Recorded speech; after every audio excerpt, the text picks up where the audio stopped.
in my time is the effort of Museum of the Bible. And let me start out with why Museum of the Bible. Our family has been blessed by the Bible in multiple ways. It blessed our family. My parents grew up in Christian homes. I mentioned that my father grew up in a pastoral home, and his siblings all went into pastoral ministry. He wound up taking a retail route, but it has blessed our family.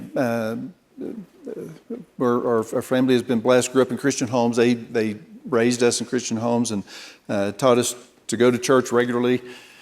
So it served our families well. It has served our business well. If you go to our statement of purpose at Hobby Lobby, the first statement is that we strive to operate our business according to biblical principles. That's what we get up every morning. That's what we strive to do. We fail, but that's what our efforts are to do, is find the principles in God's Word as have been discussed this morning, trying to find those and follow those principles, and to the degree that we have done that, it has served us well. And we are blessed to be in a nation that was built on biblical principles. As I had mentioned last night, our nation is not perfect. It never has been, nor will it ever be.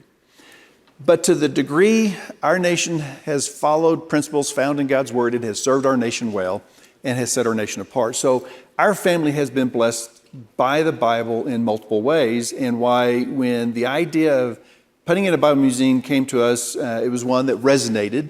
Now, I lovingly say God tricked us into the Bible museum because it wasn't something that we were planning on doing.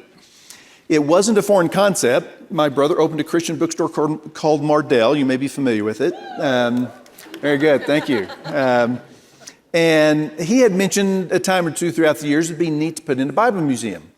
So he mentioned that. It was just a thought, and maybe someday we'll pursue that, but not something that we were pursuing. When a group of guys wanted to put a Bible museum in Dallas, and they asked if we would help them with the effort. They had heard that we had been able to buy and acquire some buildings for some ministries and donated it to them, and that's what they were hoping that we would do. And so I just said, well, if the right deal came along, we would consider that, because the idea of a Bible museum we liked.